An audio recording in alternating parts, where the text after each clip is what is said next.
Everybody. All right, it looks like we are started.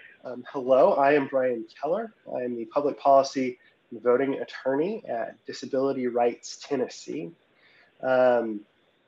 Thanks everybody for joining us this evening for our first ever candidate forum. For those of you who may not know Disability Rights Tennessee, we are a nonprofit legal services organization that protects the rights of Tennesseans with disabilities.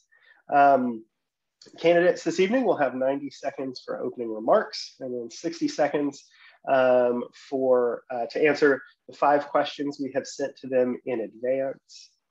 If any attendees have any questions this evening, please direct those to the Q&A box in Zoom. Chat is disabled for this event, so the Q&A box is the right place for your questions. We will also have time prompts for our panelists, our candidates from Casey Chambers. This evening, we also have sign language interpreters and CART services available. So if you can't find those, this would be a good time to look around and pin them. I want to start by introducing the candidates we have joining us tonight in alphabetical order. We have Patrick Baggett, Matt Brown, John Haynes, Angela Hubbard, Bhavani Muvvala, Alan Sims, and Mike Vaughn. Thank you all for being here. We will start with opening remarks, and again, we will go alphabetical order here. So Patrick, thank you for being here, and take it away. Thank you. Appreciate you all, your invitation. My name is Patrick Baggett. I am a almost 12-year, but 11-year resident of Franklin. I moved here. My wife, Amy, grew up in Franklin, and we now live downtown with our 3 daughters, 7, 5, and 2. I'm an insurance broker.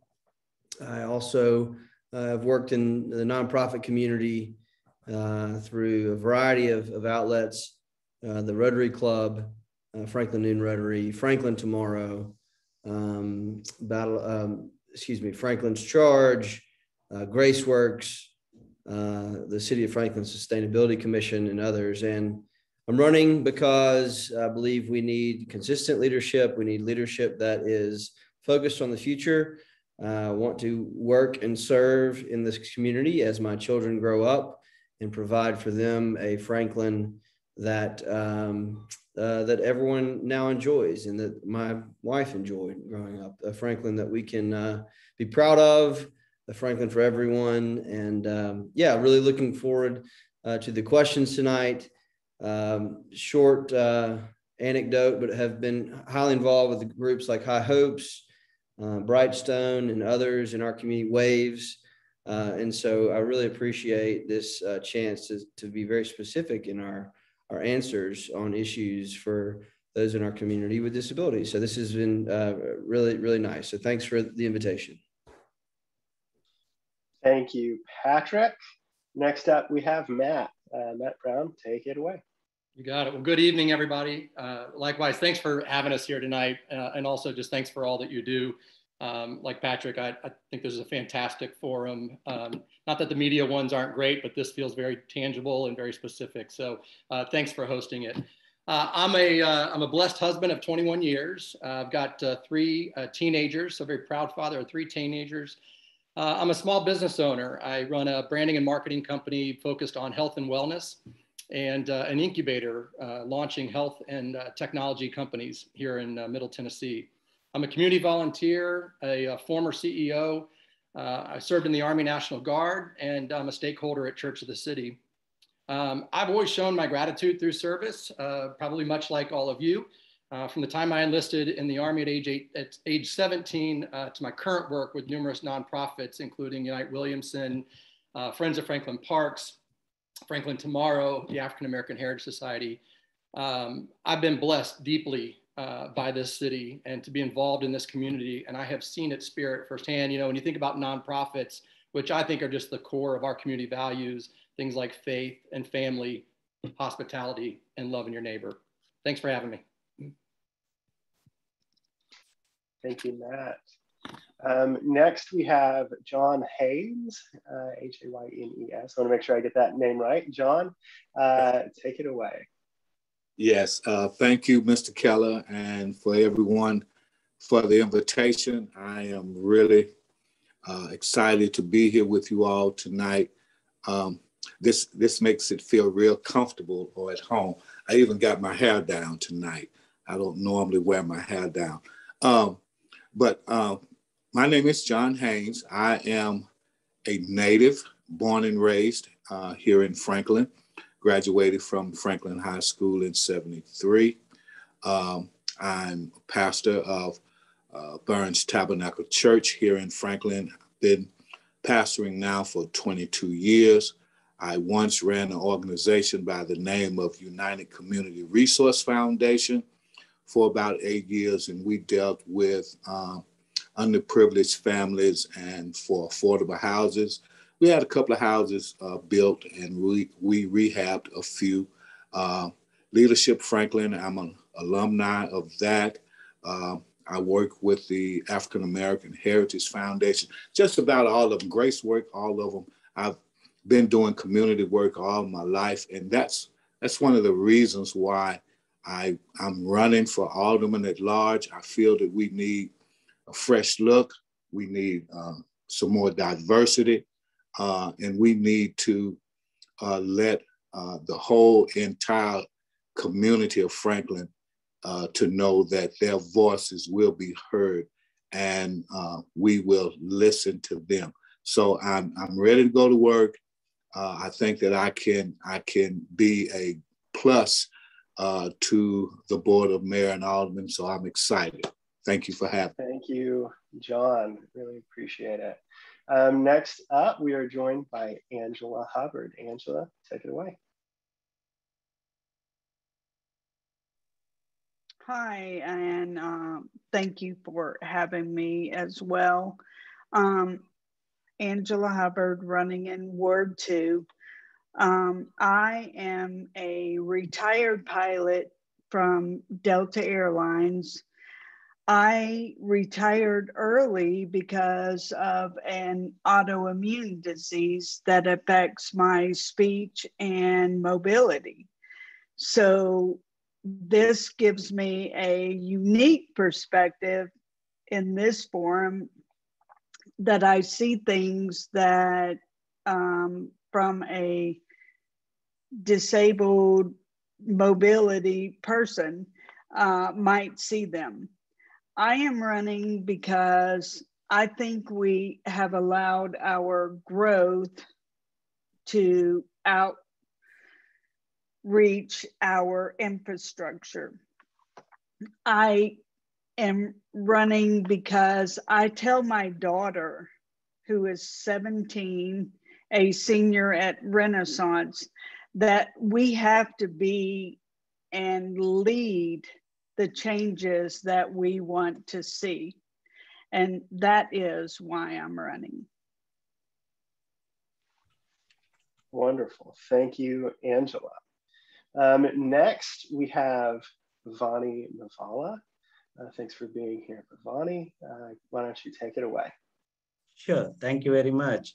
I appreciate the efforts that has gone in tonight from Disability Rights Tennessee and the organization and all the volunteers. I truly appreciate. My name is Bhavani Muvvala, and I'm married for 28 years, living in Franklin for the last 12 years, and my son married to my wife for 28 years, and my son goes to Franklin High School and Grassland Middle School, and I have been taking care of the seniors, disabled, dementia, Alzheimer's clients for the last 6 years, before which I was a program manager in IT sector and a CEO and a founder of healthcare and banking sector. I believe in controlled, balanced and sustained city growth. I believe in free market enterprise, private ownership, socially traditional conservative ideas, fiscal responsibility, small government, and create employment opportunities. I value the idea of maintaining the Franklin city high levels of economic development and quality of better life. I want to work together with the city, county, and state policymakers, including the disability rights of Tennessee.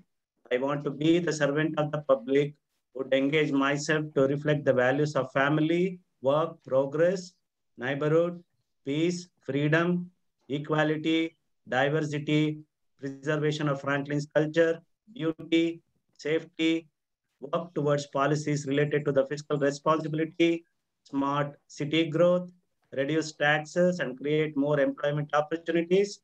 And I am the best diversified candidate. And I lived in 2 continents and several cities across the United States. And I am the right person to be in this office as an alderman at large. Please elect me starting next week until October 26th, the final day. Thank you. Thank you very much. Next, we have been joined by Jason Potts. I believe I saw from his car. Jason, if you'd like to just give us 90-second quick opening remarks, we would love to hear from you. Excellent. All right, we're going to try to do this from the car. So can you hear me okay? We can. All right, perfect. All right, everybody. Hi, my name is Jason Potts, and I am one of the candidates for Ward 3. And it is my pleasure to be here with you. A little background on me. We have lived in Franklin for 15 of our 20 married years, and we have 3 kids, 18, 15, and 12. And in that time, similar to a couple of the other candidates, I've actually completed the Franklin Citizens Government Academy. I've also been one of the founding members of the Franklin Alliance of Homeowners Associations here in Ward 3. I want to speak specifically because I unfortunately have a conflict interest tonight. That's why I'm doing this from the car. I've actually got an event right here behind me at a friend's house. But I wanted to share this with you. I previously worked for 5 years with the Muscular Dystrophy Association. I've also served on the board of directors for the Middle Tennessee Spina Bifida organization. And in addition to that, I actually started off professionally, and then it turned into volunteering, working with the Tennessee visually impaired and deaf communities in partnership with an international cultural series. And so, like I'm sure some of the other candidates, we've got experience here, but those are some of the things that make me unique and my partnership here with you tonight. So I certainly welcome your telephone calls, your emails as we move forward. And in addition to that, I've also been a big supporter. For the visually impaired here locally with Franklin Special School District, as one of our neighbors lost his sight when due to pediatric cancer. So these things are near and dear to my heart on multiple levels. But I'll go ahead and turn it over at this point to back to our moderator and to Becky. Thank you. Thank you, Jason. I really appreciate it. And if I didn't say it, I'm so sorry, but I may have to drop off in a few minutes just in case you guys didn't see the chat as it was coming across. But back to you. Thank you. Understood. Thank you. Next, we have Alan Sims. Alan, why don't you take it away? Good evening. Thank you, Brian, and your organization for organizing this. I'm really glad that you asked me to participate. I am a native Tennessean. I was born and raised in Memphis, and then we moved to Texas, where we lived for about 17 years, and then we came back home to Tennessee in late 2014. So we've been here about 7 years. Franklin's our forever home now, and it's really important to me that I give back to the community where I live. And as part of that, currently, I was part of the executive committee that created the Franklin Locals program, and I'm currently an active volunteer in that program. I'm a commissioner on the Franklin Civil War Historical Commission. I'm a board member of the Downtown Neighborhood Association, and I'm an active member of the Downtown Franklin Rotary Club. Growing up, my dad always told me, he told all of us, you do what you believe. I want to be part of the leadership of the city of Franklin, and I believe I'll be a good alderman. So since we moved here in 2014, I've been regularly attending the BOMA meetings and other commission meetings where we talk about the future of Franklin. I've been trying to learn from the existing leaders how the city's run and how decisions are made. And I've also completed the Franklin Citizens Government Academy, the Franklin Citizens Police Academy, and the Franklin Citizens Fire Academy in order to prepare me for this opportunity. I also want to just mention, I actually have a personal involvement, I guess, or personal, sorry, I just lost my video. A personal connection with someone with disabilities. My little brother, Bobby, was born with cerebral palsy. And as a result of that, he eventually became deaf and couldn't speak.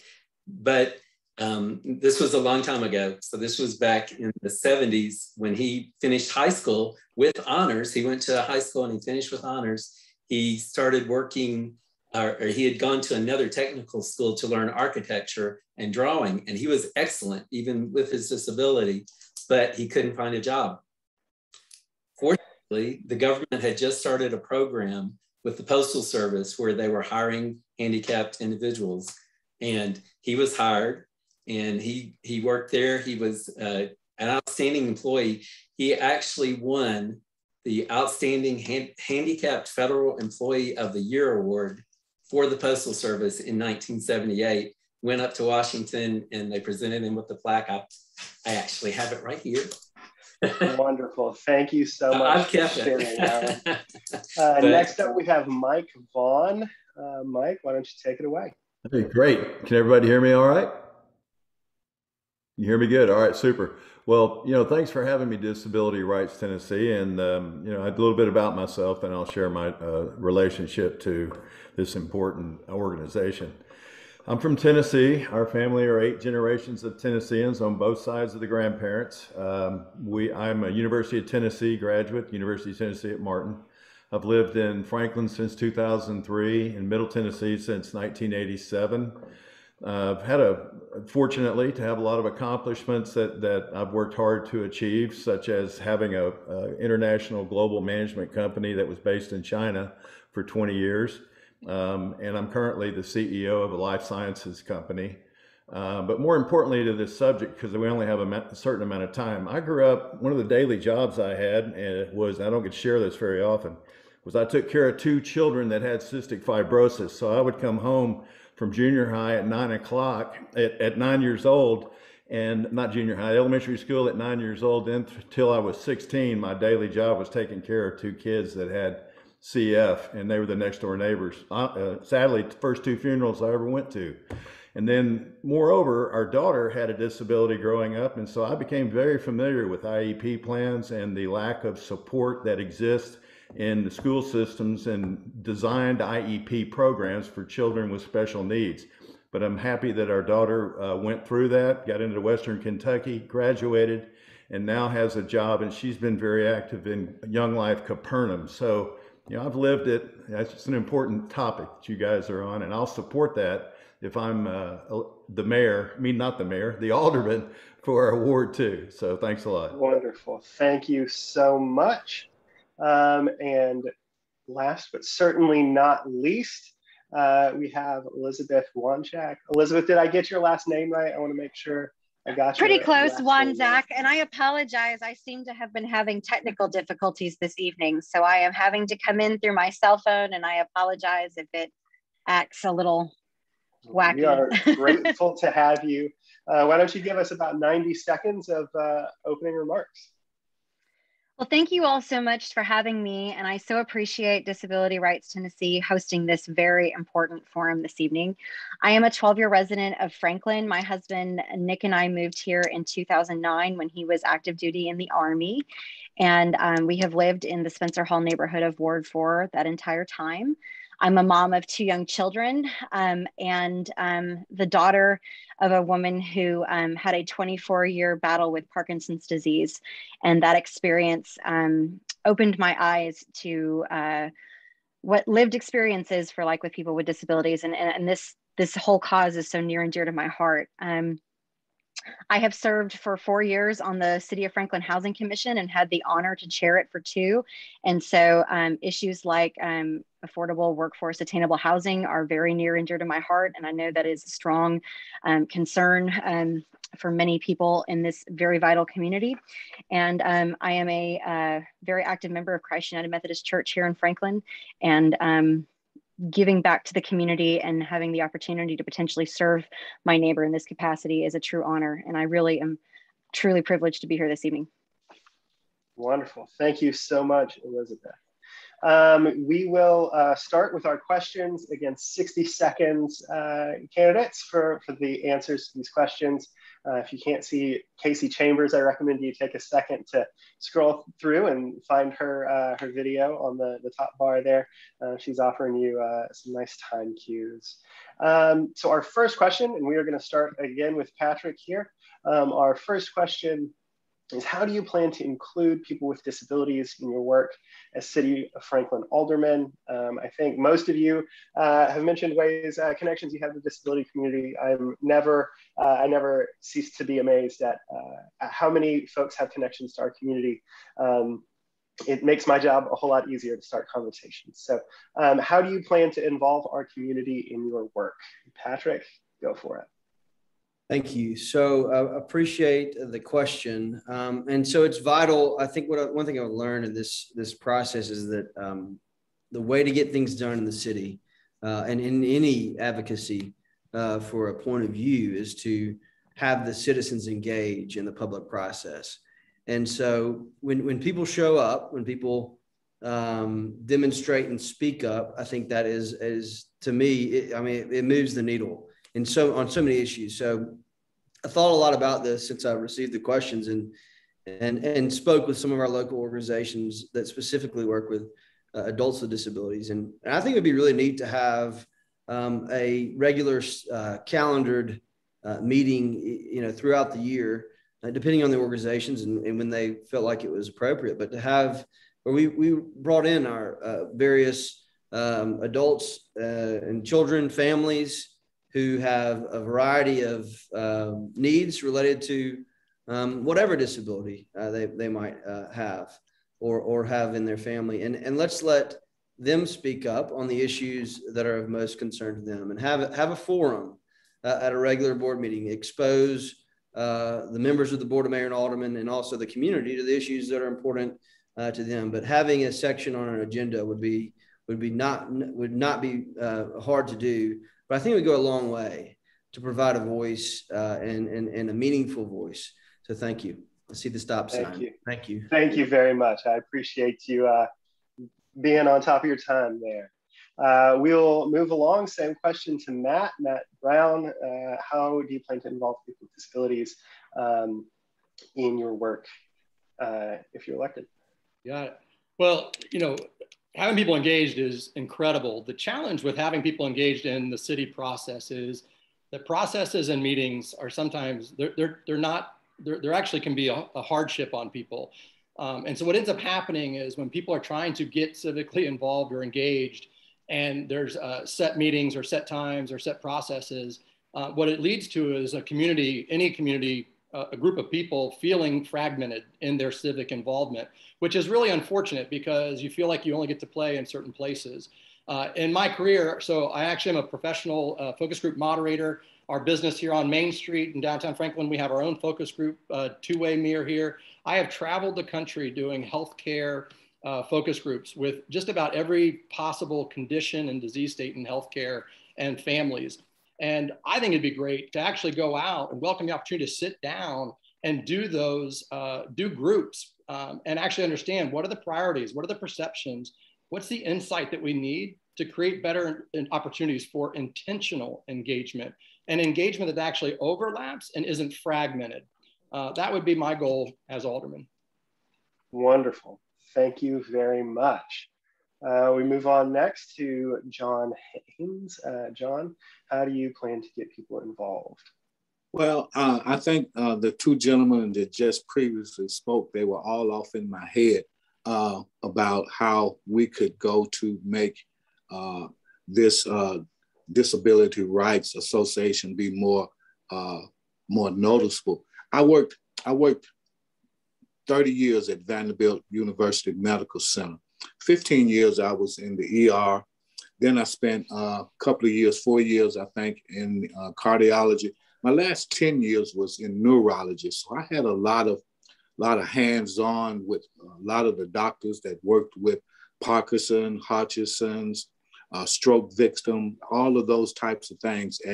And I think that we can develop types of programs that we can meet with people with these types of disabilities so that they can let their voices be heard and come up with some type of programs that will help them to get more active in the Franklin community. I think they need more voices, and I plan to be that type of voice, Brian. Thank you.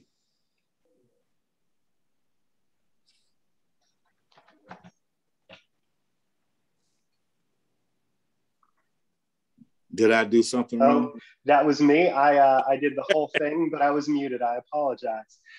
Thank you for your answer, John. Next, we'll go to Angela. Angela, how do you plan to get people involved? Well, for starters, as a alderman, we can set goals for hiring people.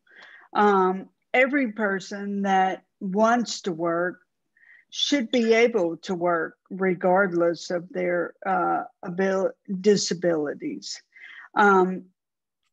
I, for one, am an example of just showing up every day. And hopefully by leading by example and change the narrative about including people with disabilities. For starters, we need to think about people with disabilities differently. It's not a disability. They're literally the best problem solvers around because they solve their own how to get from A to B every single day. They're innovative people and they are not being utilized. And this is what I plan to remind businesses of. Thanks.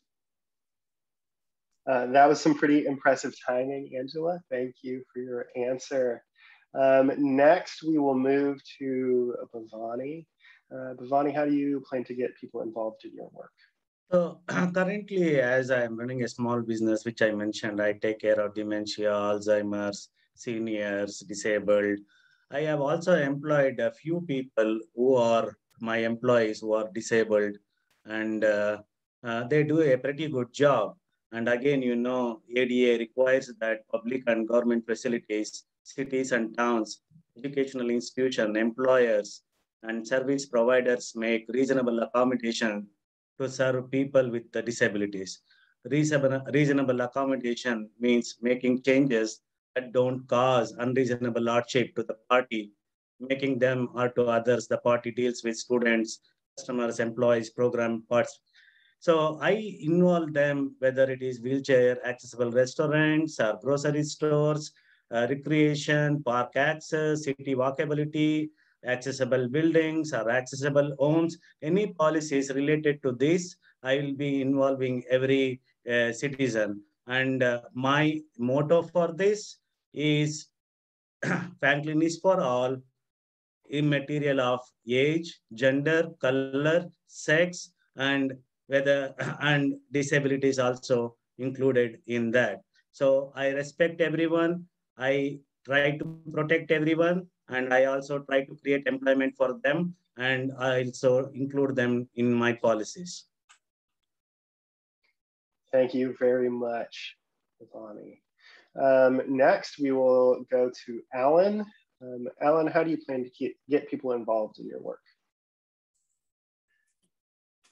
So I find Franklin a very inclusive and welcoming place. So I would hope that that we're already involving people the way anybody that wants to participate is participating. But I really like Patrick's idea. I thought of something similar, but I really like the way he put it, is making an agenda item on the BOMA meetings and have a representative either from your organization or a like organization just give the city of Franklin some updates, quarterly or monthly. I'm not sure how that would work out, but I think that would give a lot of visibility, which is probably lacking somewhat for your organization. So I think that's a great idea. I like that. Wonderful. Thank you very much. Next, we will move to Mike. Mike Vaughn. Mike, how do you plan to get people involved in your work? Well, super. Well, you know, for those who don't know me, my type of approach is I'm a problem solver. I'm a fixer. That's what I've been doing, running a business internationally, and also what I do now. And so one thing I've noticed, I'm a member of the International Smart Cities Council. That's one of the benefits of having traveled around the world and worked around the world. And what Franklin really needs, not just from a special needs standpoint, which we're talking about right now, is we need to upgrade the entire customer interface that the city of Franklin uses, because right now they really don't have much of a customer interface. So I would suggest that using smart technology and two-way instant communications, that the city upgrade its communications capabilities, and the special needs community is very familiar with this. When you have people have hearing disabilities and other needs, they're used to technology. So I would just make it the overall comprehensive upgrade of communications at the city of Franklin, so that not only would the special needs community be more informed about things, but every other citizen would. You can put finances, procurement, capital bids, these kinds of things where the customer, being us as a citizen, are directly engaged with the BOMA, with the city people that are actually running this. So we don't have these car wrecks when something comes to the BOMA for people to decide on. It's a last minute decision. So I think a complete communications upgrade to the 22nd century would be beneficial to all the groups, especially special needs, and that's how I would involve them. Thank you very much, Mike. We will wrap this this roundup with Elizabeth. Elizabeth, how would you get folks involved in your work? Thank you all so much for the question. And I echo the sentiment of so much of what has already been said. I think we need to make sure that we are intentional in my position, if elected alderman, to speak directly to this community. Make sure that I am hosting specific events that that is in the community to work and discuss the issues that they are concerned about. I like the idea that both Patrick and Alan suggested for having an agenda item on the BOMA agenda. I think that's phenomenal and a wonderful way to include that. But I also want to make sure that we are going directly to these organizations, making sure that I can, appear at a monthly meeting or at different things at schools if there's an opportunity, or potentially with some of the organizations that do this work in the community. I also agree with what Mike said. That was something I wanted to bring up. I think it's time that we upgrade our communications infrastructure to make sure that we really are able to communicate in that way, because currently we are not. Wonderful. Thank you very much. That was a softball question. These next ones will be a little bit harder hitting. So we'll start back up at the top, but our communities are in desperate need of affordable and accessible housing. How do you plan to change the landscape of housing in the city of Franklin? Patrick, you're at the plate for the first fastball here. Why don't you take it away? Thank you. No, it's a great question, and you're not alone in asking it. We have to, in my opinion, though, and the position I have is we need to start with the same definitions as a city. When you assemble a task force or a new committee that would identify the priorities in the business community, within the communities, our neighborhoods, and then also other social aspects that affordable housing impacts. And let's identify our top priorities. Okay. I mean, it seems like we've got a lot of voices pushing for a lot of different aspects, and then we just don't really move the ball forward on any of them. Affordable housing means a lot of different things to a lot of different people. I believe the private market should be primarily responsible for building houses and building our housing, but we as a city can and should identify areas that need to be impacted, and we may result to policy. I do like the incentive-based approach that we started in anything. I love the carrot, not the stick. But we have to start by developing a strategy as a city that actually is going to lead to some real wins, and not just moral victories, but real wins for the affordability of housing in Franklin. Wonderful. Thank you. Next, we will go to Matt Brown. Matt, talk to me about housing. Got it. And Patrick's right. Everybody's had this question on their docket for sure. It's obviously a hot topic for sure. So likewise, I think the private sector has to lead our housing efforts. There are certainly some things the city can do to help with that, not only setting clear vision, but clearing some pathway. But this has got to be a privately led initiative. One of the things that I'm really excited about, and I'll give you an example of one of those, the Brightstone Land of Dreams campus that's being built down in Columbia. I'm for one pretty excited. I've met with several families in Ward 2 who are actually a part of that, actually relatives of people driving that. How exciting to actually see a campus come together that's going to triple capacity, have housing to be able to actually sort of create community. It's an example to me of where Tennessee is actually trying to lead, and especially Middle Tennessee, and having something that's unique and different. As a professional, so I'm actually helping to launch a brand new memory care, never in the US, ever in the East Coast, that I'm a part of. And that is a completely different model, as well as a different model in Arizona around senior care. So I love this idea of Tennessee actually being home to one of these unique models, housing models. And I think it's an example of how the private sector can work with the public sector to actually bring something really fantastic to market. We just need to do more of it. Wonderful. Thank you very much. We'll move now to John Haynes. John, tell us about housing. Housing is, and probably always will be, a special project of mine. As I said in my opening statement, that's what the organization that I was the executive director of, that's what we focused on, was moderately low income housing. And I think we have kind of set it aside when it needs to come back to the forefront, and also adding those with disabilities to be a part of that affordable housing projects. I think that the private as well as the public sector can come and collaborate together and talk to the developers about the density and things of that nature that can make affordable housing a reality. Wonderful. Thank you very much.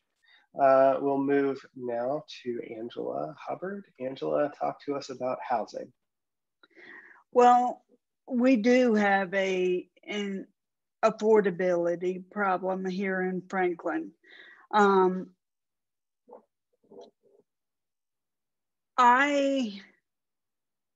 I too think the private sector needs to lead this charge, but we as board members, we can advocate for, offer incentives or tax breaks, relax some zoning, engage big companies to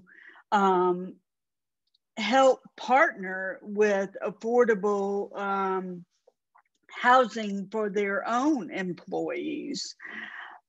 We can continue here in Franklin. We're fortunate to have so many nonprofits. We can tap into that wonderful resource and revitalize some of our neighborhoods. Nonprofit, by definition, is simply people that love what they're doing, and it is a labor of love, and they work tirelessly for their causes. And affordability is one of the causes I plan to join in access and affordable housing. Thanks. Thank you very much, Angela. Next, we'll move to Bhavani. Bhavani, talk to us about housing. So there are two parts to this question. One is affordable housing and second is accessible housing. Affordable housing also is having different meaning, whether it is affordability to buy or to rent, right? And if you go to the low income, if you want to own the house or something like that, that is entirely different than can you afford to rent or live. I work with Christ United Methodist Church. I volunteer at 4H. I volunteer at Williamson County School District. I also volunteer with EIC. I meet teachers day in and day out. I meet pastors. I meet churchgoers, and I have my own employees who work with me, and I know how much they make. So how much it costs to rent. So when it comes to affordable or the low-income housing, I recently federal government gave $1 million or whatever it is to the city, which they are working on. But affordable housing or low-income housing, if it is the question, then I think it's the non-profit organizations and the private organizations should come forward and help. And city can do whatever they can do from their side, but it is not the role of the city to do that. If it is coming to attainable and policemen or fire people or whoever needs to live in this city, I think there are apartments which are affordable or attainable or accessible too. So my agenda is Franklin City is for all. Wonderful. Thank you. I really appreciate it. We will move to Alan Sims. Alan, talk to us about housing. Well, as everybody else has said, this is really a top of the mind question, and it's also a confusing kind of question because there's so many different terms being used for this. So I do agree we need to define what we're talking about here. It's hard to solve a problem if you don't know the problem you're solving. But I'm going to step back from that a little bit because a lot of people have already said different things. I do agree that I believe this is more of a private sector leading effort. But as a board member, I would be open to any thoughtful proposals that people come up with, and I would help figure out, analyze, and see if the cost benefit is there. So I think the main thing I'd want to say here is I'm open to hearing ideas. And if somebody has a great idea, bring it on, because obviously this is an issue. Wonderful. Thank you for your answer. We will move now to Mike Vaughn. Mike, go ahead and talk to us about housing. Super. Well, I think first of all, you got to determine eligibility. So who is this going to benefit? You don't want to have housing that is lower priced become available to snowbirds or retirees moving in here and taking them all up when they become available. But having said that, this is one of the things as an alderman that I bring to the table. I've worked at the General Assembly and in Washington, and the current director of the Tennessee Housing Development Authority, Ralph Perry, and I have worked together a long time. So there's actually a way to create some structured financing that would provide some credits and incentives for local developers that would allow them to move into a building a number of homes, but Tennessee doesn't have that type of financing mechanism that I'm talking about that's available in other states. It would take some special act considerations at the state for us to do that, like sales tax revenue sharing, but that's doable, but it needs creativity. And so for me, that's the kind of creativity that I would bring to the table, is to work out these type of special financing issues that create incentive programs for developers, for land acquisition, and expenses of that nature. But then you can define who it's going to benefit. There's small businesses, teachers, fire, police. But there is a way to do it. You just got to move outside of the city of Franklin BOMA influence and make it a solution that the whole state buys in, because not only Franklin is having this problem, but also Knoxville and every other growth area in the state. So I think there's an opportunity to work with the legislature to create a new program that's going to benefit a lot of people other than Franklin, but also Franklin. Thank you very much, Mike. We will move next to Elizabeth Wanczak. Elizabeth, talk to us about housing. Thank you so much for asking this question. I am thrilled that this is something everyone wants to talk about this cycle. I have served on the City of Franklin Housing Commission since 2017 and had the honor to chair it from 2018 to 2020. And working on affordable housing, workforce attainable housing is literally the entire mission of the City of Franklin's Housing Commission. And I am very proud that while I was chair, the city worked on with the Housing Commission, initiated from the Housing Commission, a incentive program to encourage public-private partnership for the development and ultimate building of affordable housing. And I had several conversations with people in talking about how this impacts people with disabilities. And one of the biggest things is making sure that as we are looking at these proposals, because they are coming before the city, that we make sure that they do work for this particular thing. And that can be as simple as there is one that is currently being discussed. And when the initial proposal came before the Housing Commission, we noticed that there was not a designation for a handicap parking spot in front of the mailboxes. And we made sure to advocate for that, to make sure that from the get-go that ADA was being followed. But it is a major issue. It is something, in my opinion, that is one of the top 3 concerns for the city of Franklin going forward. It is something that is not unique to us. Every major metropolitan area is dealing with this. But this just goes to show you that this is such a multifaceted issue that affects so many people. I talk all the time as I've campaigned about how important this is for the backbone of our community, our first responders, our teachers, our nurses, but it's just as important for the people in our community with disabilities, and making sure that we are cognizant of that on the board. And I do think there is a place for that public-private partnership where BOMA can take the lead. I was so honored that when that incentive program passed, it passed on the consent agenda, and to pass on the consent agenda means it is things that are not deemed controversial.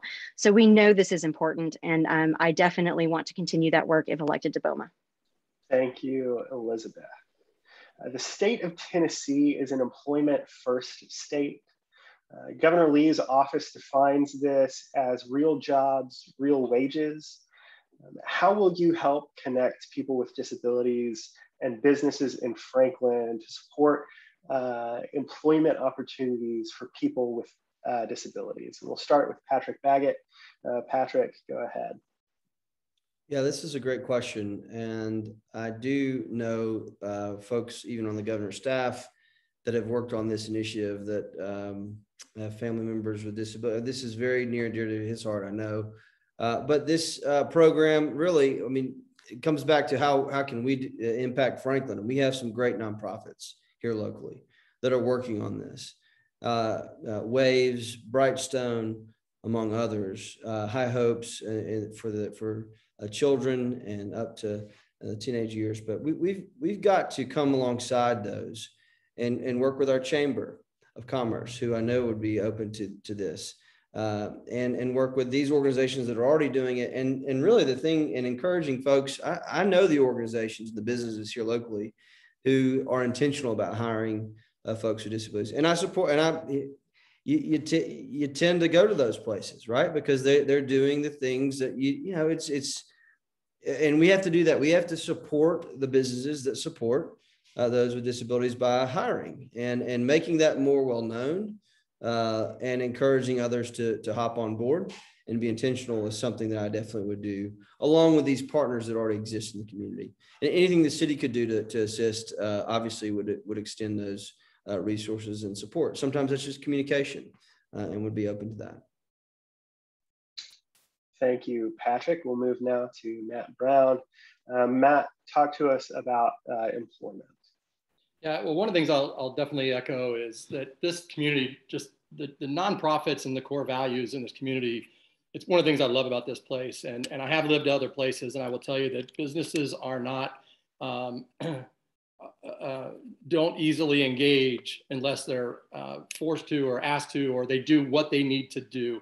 And I think one of the greatest things that we can do is leverage our nonprofits, leverage our great heart, our loving our neighbor, in order to be able to continue to encourage businesses to do what they want to do, to bring great folks on board. And you know, supporting our nonprofits is one of the top pillars of sort of what's important to me in this cycle.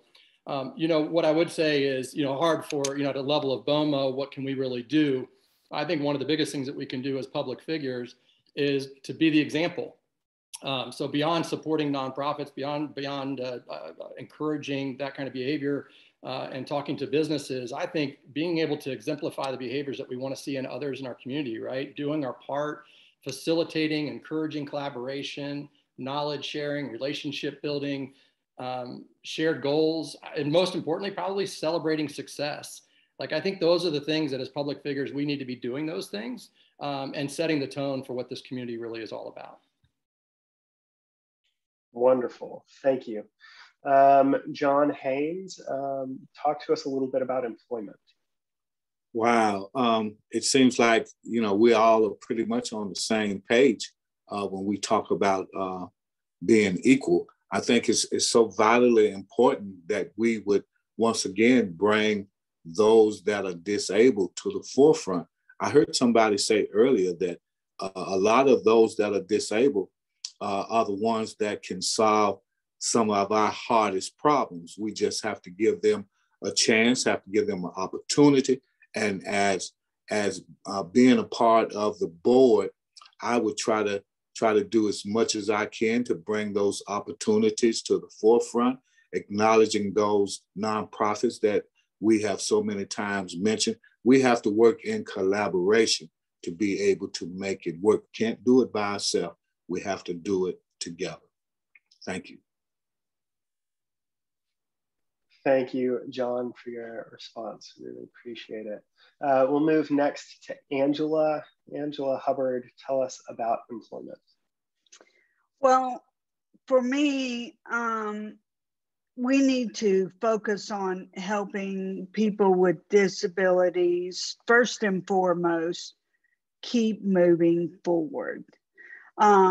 This will require us to reach out and maybe offer more training, apprenticeships, internship programs, even, and maybe specifically our kids in high school level with disabilities. They should be able to shadow local business owners, and that gives them the fire to attain the skills necessary and the excitement. And I feel like once we excite our young people, then they can take the ball and run. Thank you very much. Angela, we'll move next to Bhavani Muvvala. Bhavani, tell us a little bit about employment. So as I mentioned earlier, I actually have employed several of the disabled members as my employees, and I understand and I take care of people who are disabled, so I understand much more. And I understand the Tennessee law that needs to provide equal employment opportunities. And as my motto is, Franklin City is for all. And I make sure to work with private organizations. And I'm also the member of Franklin Rotary Breakfast. I also work with Christ United Methodist Church, several other volunteer organizations. And as a BOMA member, I can work with them. I can see that the policies, what the Tennessee state has recommended and the federal has recommended, are implemented properly and taken care of that for every citizen and every disabled person. And I don't think disabled person is disabled. They may have a weakness, but that is not a weakness. That is the strength. In fact, they work 10 times more than others to prove themselves. And as others mentioned, they are the best people. They put more hours, more efforts and they do the best. And I love them. And I would like to treat as much as the classes are available and the provisions are there in the law. Thank you very much, Bhavani. We'll move next to Alan Sims. Alan, tell us a little bit about employment. Thank you. There's a term for everything now, and I learned something today. There's a new term, well, it was new to me, called neurodiversity. And what that refers to is the different way people think and process information and see the world. Businesses are finding that individuals that may be classified as disabled really have great insights and are able to look at things in a different way and solve problems, complex problems, in ways that other people wouldn't think of, and in a very efficient way. So I think that's a really cool term. I'm going to echo again a lot of the things that other people have said. I think as a BOMA member, there's not a lot of direct things that I'm seeing we could do for employment, but I very much agree with Matt that we can be an example. We can share our stories like we did when we first introduced ourselves and explain how disabled people were in the workforce and made a very valid difference. And then the other thing I would kind of like to recognize the people that are participating, the candidates that are participating in this forum. Obviously, we recognize that this is an important issue, an important organization, and we're taking the time to show that by participating in this forum, and we can continue to do that as the leaders of the city. Thank you very much, Alan. We will move now to Mike Vaughn. Mike, tell us a little bit about employment. Well, earlier I mentioned how our daughter had to go through an individual education plan. She had dyslexia, dyscalculia, and all those kind of things, brain injury. And so, you know, thinking about this workforce issue, you know, as an employer also of a high-tech company, last year we tried to locate a specific type of processing facility, and we couldn't do it because we didn't have the workforce. And so it taught me though about the training infrastructure that exists here in Tennessee. And it's getting better. It's not always been the best, but I think one thing back to the IEP, why can't we have individual employment plans that are targeting specific people to be able to be adaptable to a workforce? Because right now you can't find anybody to work. And so if you had the ability to match a specific skill set need with an employer, which we do now, and you could then transfer that to somebody who has more challenges than the rest of us, you could create an individual employment plan. And then you could target that particular partner in industry to bring that person and onboard them into a job that's needed. And we are more and more of a high-tech workforce here in Tennessee. It's not just about putting light bulb sets together. So anyway, I would just be very intentional about these kind of policy things. As a BOMA member, you can set the tone, but you can also go out and engage the other organizations that are involved in this type thing directly, and then bring that back for everybody to share and learn through. So thank you very much. Moving next to Elizabeth Wanczak. Elizabeth, talk to us about employment. This is a really amazing question. And I heard, I think it was Angela say it earlier, she took it right out of my head. One of the things I think that Franklin could really benefit from is an internship program with several of the organizations and nonprofits that are doing this work in the community. I particularly, after speaking with several, had conversations today, one of the things I found out is that a lot of people with disabilities, particularly high school students, have a real interest in media. And Franklin has Franklin TV, and it would be a wonderful way, I think, for us to set up opportunities for to sort of shadow as an internship, potentially get some skill sets to be able to help them as they go out and start finding employment.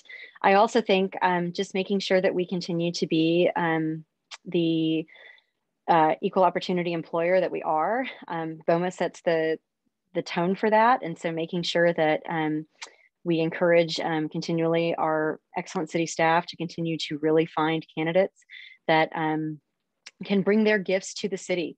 We all benefit as residents and businesses of Franklin when all of the people in our community are able to share their gifts with us. And one of the ways to do that is to have them actually be members of city staff. And I really appreciate this question. Thank you very much. I appreciate your answer. So the next question is how will you address physical infrastructure improvements important to people with disabilities, especially the condition of curb cuts, and sidewalks, and building accessibility in your role as City of Franklin Alderman? And I'm going to throw a bit of a curveball here and ask you a little bit about transportation. If anybody has any remarks on transportation you would like to make, this would be a good spot for you to do it. So we'll start with Patrick. Patrick Baggett, go ahead and talk to us about infrastructure and transportation. Thank you for the question. So a few things here happening in Franklin. Obviously, we were starting to make, I guess, a few years back, as I understand it, we were made aware of some changes to our sidewalks that weren't throughout the city. Accessible sidewalks were not present throughout the city, and so we're making those progress in making those changes. And I would absolutely encourage, and through the Capital Investment Committee, make sure it's prioritized to get those changes made in due process time. But I think one exciting thing I'm excited about on this infrastructure improvement is something I've been involved with since the very first meeting, which is the inclusive playground that we're planning on building in the Southeast Park. And I've been in those meetings since the very start and partnering through Friends of Franklin Parks and Franklin Tomorrow. I think, and I asked the question the very first meeting, well, why aren't all of our playgrounds inclusive? Why just the new one? And so looking at all of the playgrounds, I have young children, and so making sure that all of our playgrounds are inclusive is not, in my opinion, good enough that we just have the new shiny one that's inclusive, but make sure we go back and look at all of our playgrounds to make sure they are inclusive. From a transportation standpoint, working with our regional partners and making sure that here locally, our TMA group and others, the communication is out there to those who might need transportation is there. We have to work with those transportation partners to enhance accessibility for those with disabilities. Thank you, Patrick. We'll move now to Matt Brown. Matt, talk to us about infrastructure and transportation. Sure. Well, first of all, certainly as a member of Friends of Franklin Parks and the Franklin Trails Committee, I'm all for and actually have been very involved in looking at our walkways and our trails and our connectivity, not only trying to make sure that we've got the right and sized appropriately and all of that, but also making sure that we're connecting neighborhoods and making this a walkable, movable place so that we're not so reliant upon transportation, vehicular transportation as well. What I'll say is, the part of it is retrofitting, part of it's going back and making sure that we've got infrastructure that isn't failing us relative to any community. But what would be really great, and I think LEG's playground that Patrick mentioned, I mean, that's a great example, her dream playground, that's a great example of something that was proactively planned and such great heart with it. And I've been through the draft brochure, just really fantastic what's coming to our community. And what I would say is that we need to do more of that. We need to collaborate in advance so that we can build things correctly, start to finish, and not just simply spend our time and our efforts. And frankly, probably, I'm guessing a lot of your guys' time going back and retrofitting and finding failures. Wouldn't it be great if on the other side, we actually proactively plan for things? I'm going to save my growth and transport. We can talk about that in the next question. It kind of ties into your add-on, but I'll just save it for the next one. That sounds good. Thank you very much. You got it. We'll move next to John Haynes. John, talk to us about infrastructure and if you'd like transportation. Well, with the infrastructure, now here's how I see it. The city of Franklin is doing a pretty good job at making sure that we meet the ADA standards. But a couple of answers that was just previously said, if we would look more closer at the infrastructure at the beginning, then we won't have to go back and do it all over again. So that would be my focus, is to make sure that we're taking care of all of those necessities on the front end, that we won't have to go back and waste money on the other end.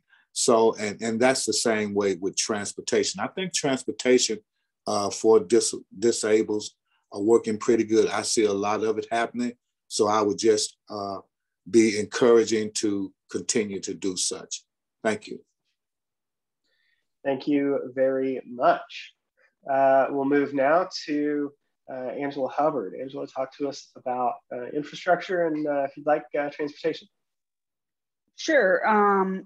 I see we're obviously working on our sidewalks, which for those of us that are mobility challenged, stepping off of a sidewalk is difficult, especially on bad days. And if you're in a wheelchair, that cannot happen. So I love the fact that daily I see the improvements on the sidewalks. As far as, I mean, we are working to connect all of Franklin. I will always advocate for larger sidewalks or better transportation. We have a system in place now, and we need to just do better with the routes and the planning of the routes, and to help our Franklin be more accessible. Thank you, Angela. Moving through to Bhavani. Bhavani, tell me about infrastructure and if you'd like, transportation. So I know the pain and the challenges, the disabled and the wheelchairs that happen every day, because I've seen them, how many times they've fallen and how many times the injuries occur, and the safety that our employees should take care.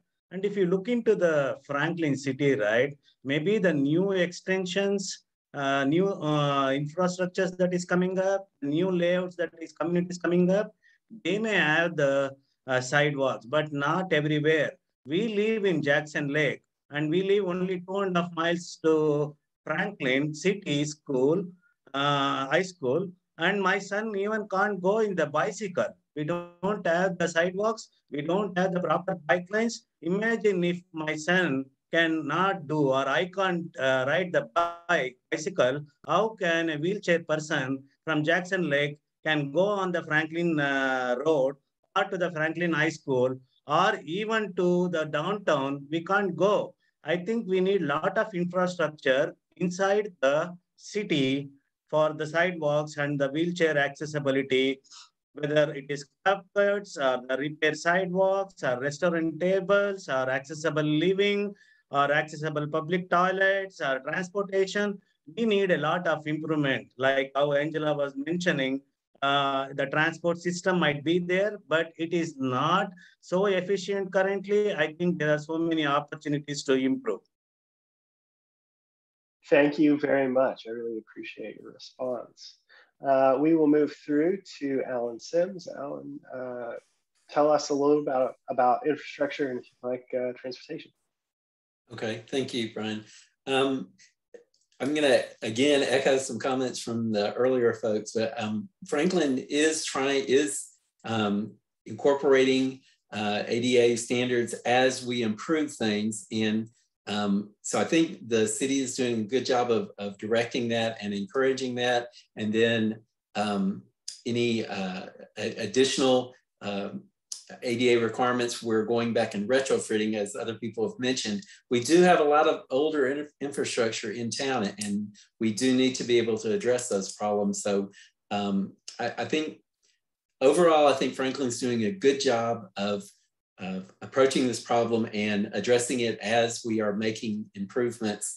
And I would be an advocate for continuing to do this and continuing all of the connectivity issues or connectivity projects that we have and increasing those as we go forward. From a transportation perspective, I'll have to admit, I don't know a whole lot about what we're currently doing. I do know that we do offer transportation, specialized transportation pickups and drops off and stuff. So I would encourage that to continue. And if we need to tweak it to make it better, to Angela's point, then maybe we need to do that as well. Thank you very much. And we will move to Elizabeth Wanczak. Elizabeth, tell us about infrastructure and if you would like, a little transportation. Yes, absolutely. I think I will echo some of the statements here. I think we need to be intentional. And one of the biggest things that's capital investment projects that's going to be happening in Franklin that we need to be intentional about is the new City Hall. I am frankly horrified that current City Hall does not have any single door that is ADA compliant as far as being able to hit the button and have the doors open. And that is something that we need to be changing. We need to make sure as we're designing this new building that we are doing everything with this at the forefront. I also echo Patrick. He and I are the ones with the young kids. I'm so thrilled about LEG's playground, but we need to be taking a deeper look at other existing playgrounds and seeing updates, both from just an aging area. And I think this is a way we could really increase this in the community so that every child has a place to play. We live near Jim Warren Park, and the playground that is right there by the tennis courts is in dire need of an upgrade. And I know it doesn't have the space that the new park is going to have for LEGs, but I do think there are things that we could do there that would increase that. And I also think that as far as transportation is concerned, I know that TMA has expanded their route in a few years, but at least in Ward 4, we need to expand the route, the regular route out more in parts of the western part towards West Haven. We have the ability to have that transit called for specific needs, but I have heard from many people that the issue with that is that it's a range of time, and if we had a larger route, they wouldn't always need to have a special charter done. And the other thing is to make sure we're having regional cooperation. Currently, that doesn't go outside of the county lines, and so if you were working, say, in Green Hills, that would be a pretty complicated situation to get you from downtown Franklin to Green Hills with multiple different transportation organizations. So we need to definitely be leading in this and make sure that we are asking those questions so that we can try to find some of these solutions. Thank you very much. Yeah, county lines are a big problem in transportation. I have known a lot of folks who had trouble getting across that Davidson-Williamson border to get to doctors or school or work. It's a real problem that we're working on. It's been a lot of energy thinking about here for sure. We will move to our final question. We have only a little bit of time left, so we will go with an actual 60-second response time on this one. And it will be a little bit easier. Hey, Brian. Yes. Mr. Vaughn has his hand raised. Go ahead. I didn't get a chance to comment on that. That's okay. In the interest of time, let's, I guess it's okay. No problem. No bad. I'm cool. It's all good. I'm so sorry. Please give us your response. Oh, no, go ahead. I apologize profusely here. Okay, no problem. I'll make it quick. So yeah, when I was the Chestnut Bend HOA president for 5 years, one of the things we did was to get the the crosswalks put in through the city of Franklin. And it was interesting because they had so much grant money that they could put these curb cuts in, and it was a real laborious effort. But it was also controversial in the neighborhood because you had people that were having curbs cut in front of their house, and it took an educational effort, but we got it done. And so I was glad to see that happen. The other thing that we had to deal with was the trails connectivity. We ended up negotiating a lease with the county, Williamson County Parks, rather than the city, because the city has such onerous easement acquisition requirements, in their way of doing business, and this county was much easier to work with. So there needs to be some improvements there from cross-county, cross-city collaborations, and the city can learn from some of the ways the county does business. And so also then to the transportation aspect of things, back to my smart cities theme, the city of Franklin needs to upgrade its transportation master plan. If you look to the future, which is where my grandson will be playing, we need to include sensors and smart technologies. I've seen this in other parts of the world where you have an integrated network of communication sensors, mobile apps, all those types of things, and people are able to access whatever they need about traffic or traffic lights or what have you. So anyway, just include the Smart Cities program in the new upgraded master plan for transportation. So thank you. Sorry to raise my hand, but thank you for Thank you, Mike. I'm so sorry my little tally system failed me and I'd already marked you off. I will not make that mistake again this time, I promise. So we will go with shorter answers this time, and a little bit of an easier question.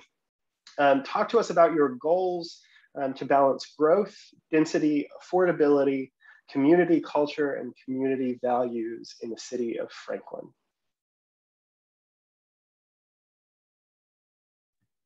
I'm guessing that's for me. It is. I should have called somebody there. Take it away, Patrick. That's good.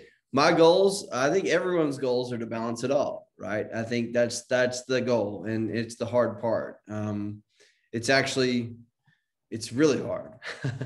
But I think the main thing, I think that the spirit of the candidates running here, and I think the spirit of my campaign, and I think the spirit of Liz's campaign, I think the spirit of what's happening is that we all want to work together, and we all feel, I think for the most part, that there is a sense of community here that understands the complexities of these issues, but also has heart and understands the culture, and that it takes give and take. And I think as long as that spirit kind of presides at BOMA, I think we can actually get some things accomplished and really make some strides in balancing all these things.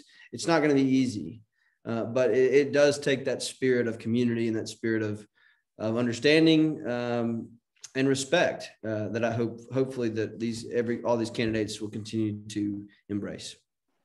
Thank you, Patrick. We'll move to Matt Brown. Matt, talk to us about that balancing act. You got it. Well, certainly from a growth perspective, I definitely feel like we are back on our heels and sort of drinking from a fire hose. But as I say about every challenge in front of people, eat the whale one bite at a time. And we're not going to be able to solve it all in one shot. And so we've just got to be really smart and intentional. This is where I would say, I think it's really critical that we should be talking to and planning with our sister cities and our county.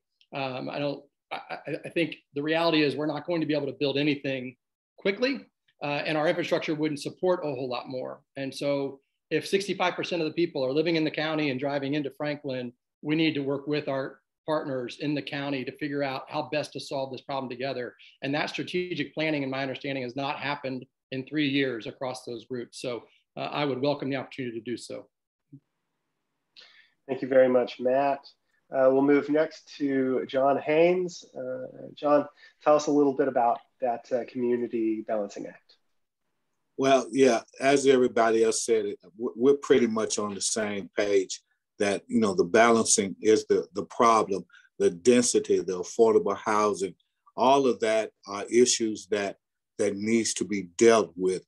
But however, residential and commercial constructions should be built with a designated to help facilitate walkable and neighborhood smooth flowing traffic and to protect the few pastoral gateways that we have left.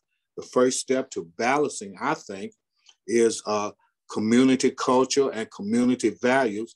And that is realizing that we have a diverse culture, not just one culture, but a diverse culture. Embracing this diversity would be the major step in the right direction. Thank you, Brian. Thank you very much, John. We'll move to Angela. Angela Hubbard, talk to us about that balancing act. Well, as everyone has said, we need to take a breath, slow a moment, work on our infrastructure first.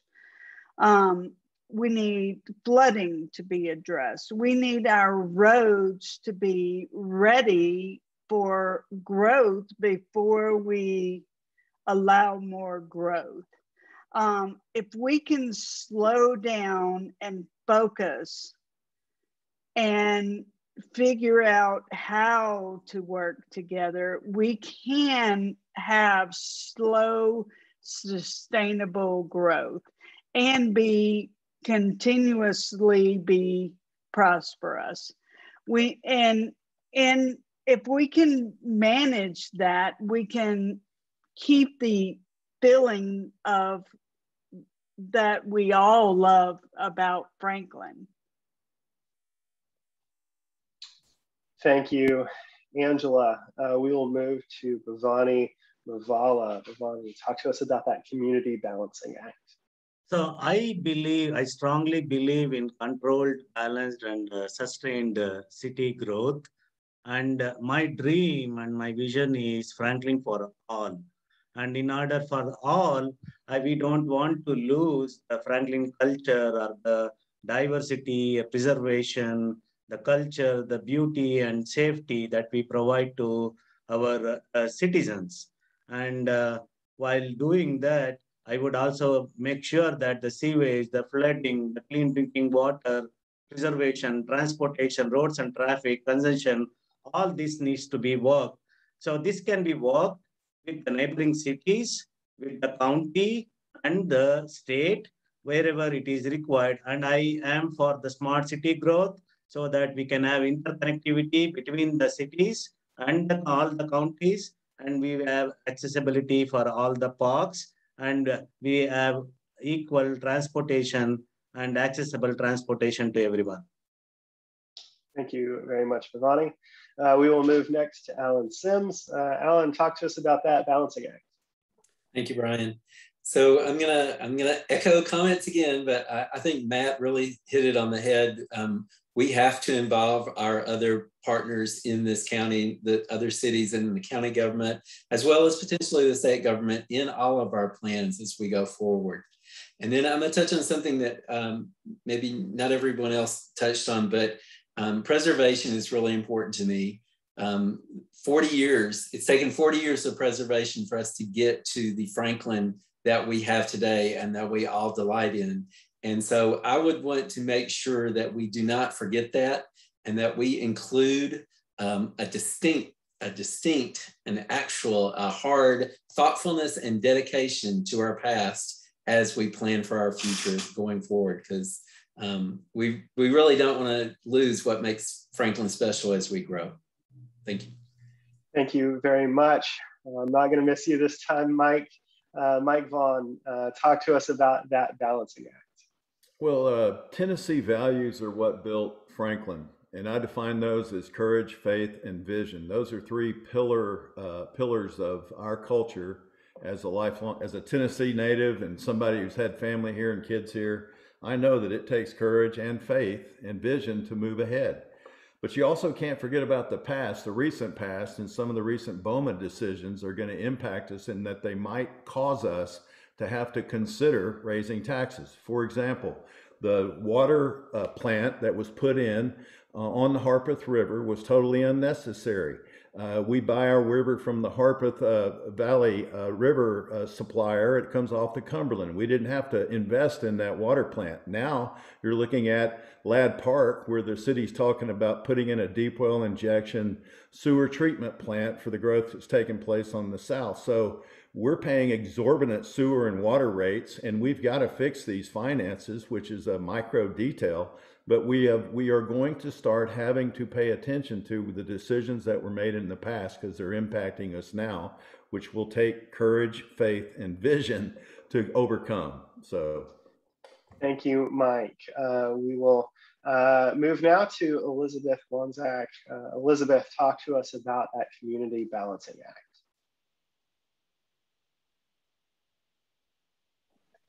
Can you all hear me? My phone is sort of splitting around and wasn't clicking on the unmute button. We can. Okay, wonderful. This is a really important question, and I think it comes down to the crux of sort of what so many of us are speaking here. My platform is smart growth, fiscal responsibility, and community involvement. And this gets right to the heart of that. I want to make sure we are focused on smart and sustainable growth. We need to be not making flooding situations worse. We need to be protecting our floodplains. We need to be focusing density and in areas that can actually support that while addressing affordable, attainable workforce housing, because it is so critically important. We need to be embracing the vibrancy of the community that we have here. And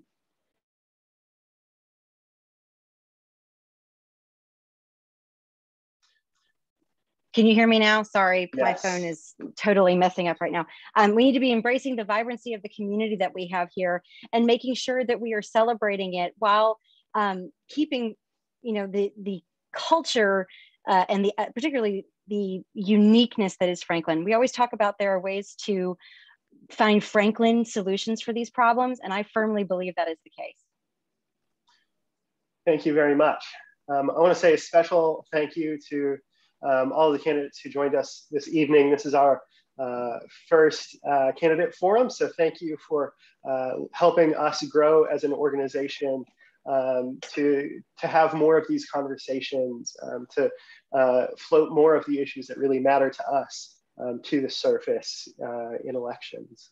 I want to say a special thank you to the voting team, Casey Chambers, Becky Allen, Kelsey Losky, and Lynette Overton, who helped put this together. They did a really terrific job for a first forum. And I want to say a very special thank you to all of the guests that joined us to watch and that will watch in the future. The City of Franklin Alderman election early voting starts October 6th, and the election is on October 26th. Please do not forget to vote. Have a good night. Thank you. Thank you so much. Thank you. Thank you. Thank you.